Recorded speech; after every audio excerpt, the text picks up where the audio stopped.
Hello everyone, Manny here, and in today's video we'll start off our AAP-01 upgrade series. To be more specific, we'll be adding a new recoil spring as well as nozzle spring. Also, we'll be adding some short strokes to it to make it a little bit more snappier. For that, we'll be using the Waldo Custom parts, and we'll see if whether or not they are what they say they are. Other than that, if you're enjoying my content and you want to see more, don't forget to follow my TikTok as well as my Instagram to see a little bit more bite-sized content, or what am I doing while I'm not posting any videos. Other than that, to make the video not any longer, let's go over to my workbench.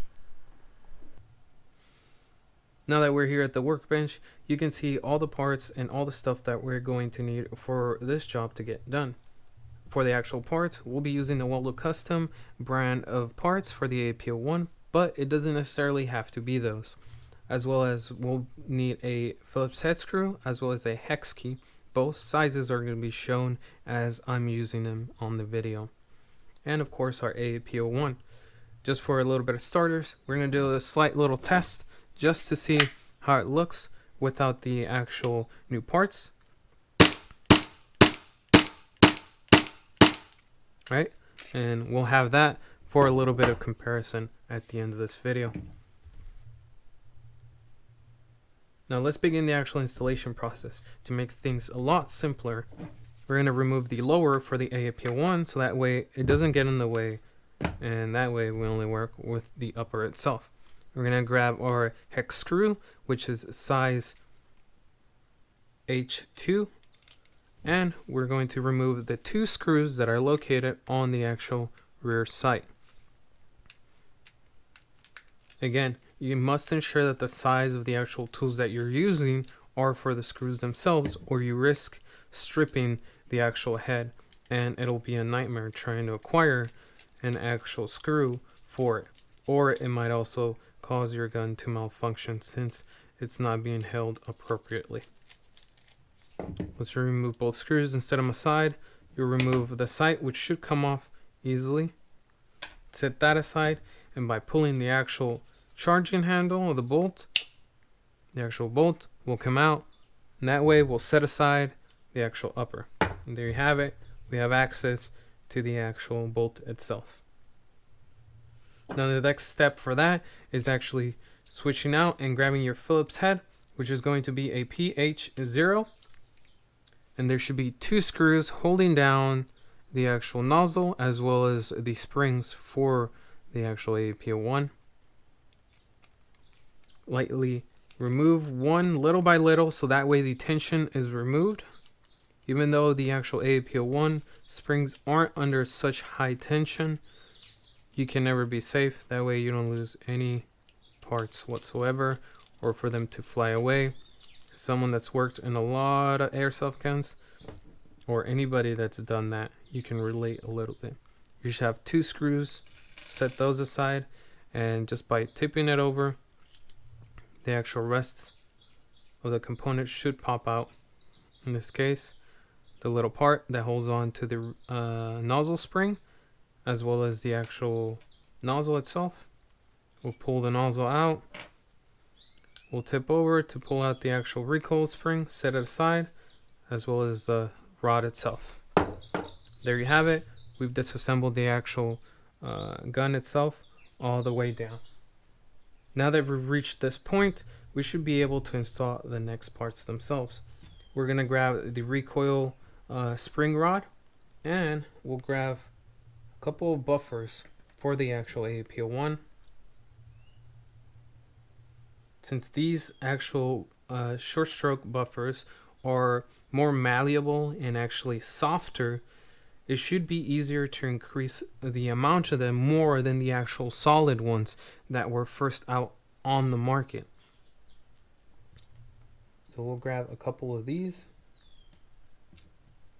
And it all depends on the actual configuration that you have going on and how much you want it to be snappier. Take in mind that if we're adding a recoil spring that has a much higher percentage of stiffness, putting on too many short strokes is going to cause your gun to not cycle correctly, or even load a new BB in, since it can't fully retract back and actually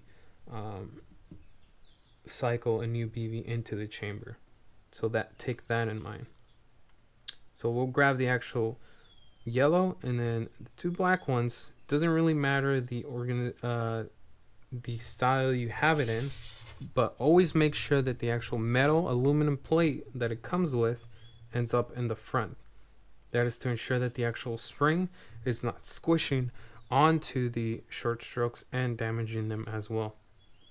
Now that that's done, we'll go to the next step, which is actually grabbing the recoil spring and placing that through, or you have the option of, to make it much easier, placing the recoil rod spring in and then actually pulling the recoil spring through here.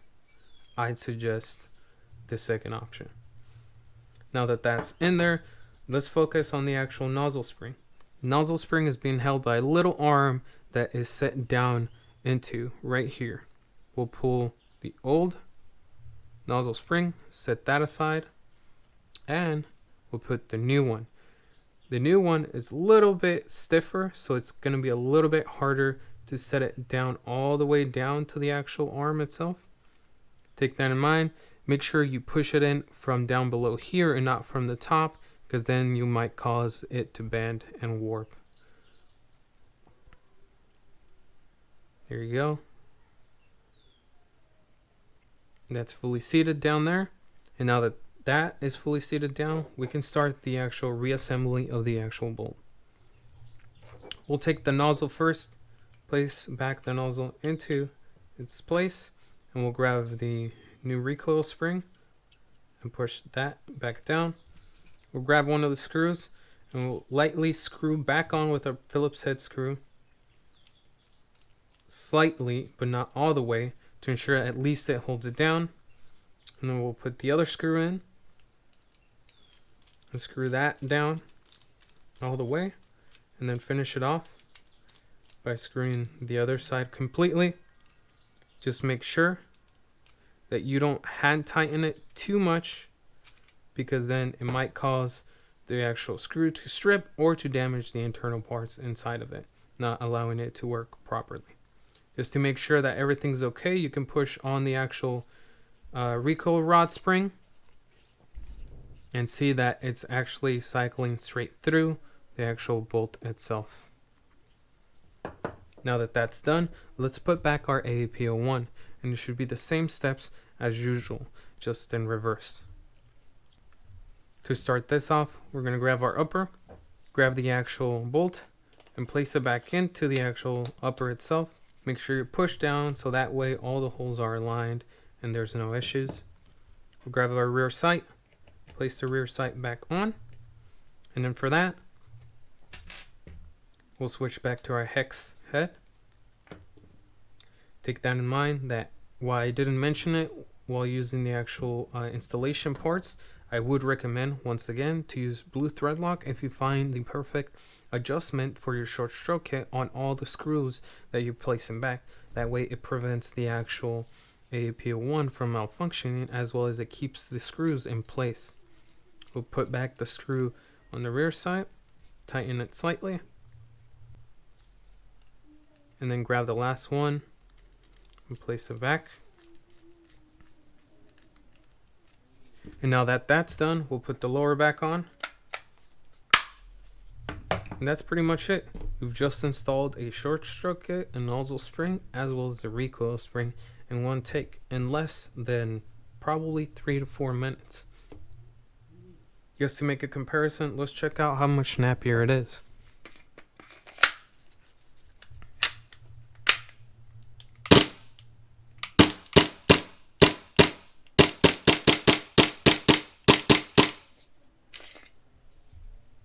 There you have it. It's pretty much very snappier. You can feel the difference, as well as you can feel the difference in the charging handle while charging it. There's actual more force pushing forward.